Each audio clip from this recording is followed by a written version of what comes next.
Episode 2 starts with a quick look back at Mina and Kafka's younger days. We then come back to the present. Mina tells her team about a kaiju seen at a hospital and why they need to defeat it.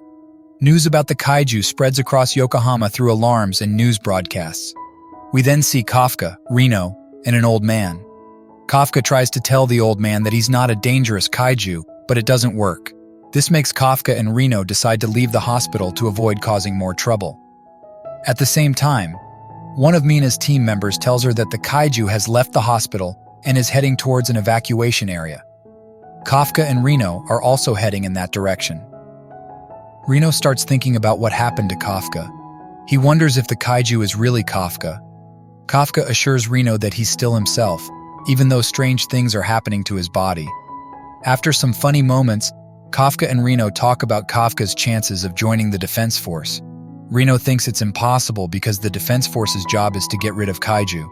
They reach a cordon, and before they go inside, Kafka stops and tells Reno that there's an enemy kaiju nearby.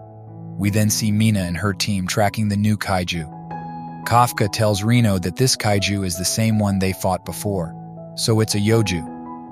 Reno suggests that they should hide at the cordon and let the defense force handle the yoju. Suddenly, we see the yoju trying to eat a little girl in front of her mother. But Kafka comes just in time and hits the creature away. Kafka and Reno help the child and her mother, even though the child is scared of Kafka's kaiju look. The yoju comes back, but Kafka destroys it with a powerful punch. Kafka goes to the little girl and tells her that the defense force will be there soon and that he'll be gone in a second. Before Kafka leaves, the little girl thanks him for saving her and her mother. This makes Kafka remember his younger days with Mina. After that, Reno tells Kafka they should go. Kafka tells Reno he wants to be with Mina. Mina and her team arrive a few minutes later, and she checks on the little girl. She promises the little girl that she will get rid of every kaiju. The little girl tells Mina not to hurt the good kaiju, which confuses Mina. At Kafka's workplace, his co-workers are watching a news broadcast about the Defense Force's new name for Kafka's kaiju form. They're calling it Kaiju No 8.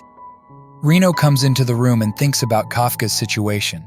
He says it's been 3 months since that incident and notes how Kafka is the first kaiju to escape the Defense Force's grasp. Reno got the Defense Force entrance exam result, and Reno hands Kafka a letter. It turns out Kafka has passed the entrance exam of the Defense Forces. They are now preparing for the second exam, which is scheduled to be held after 10 days of the entrance exam. As they head out, they encounter a young girl who calls Kafka an old man. She seems annoyed with them for parking their van in her spot and throws their van out of her parking area. This marks the end of the episode. Thanks for watching. Like, share, comment, and subscribe for the next episode. See you soon.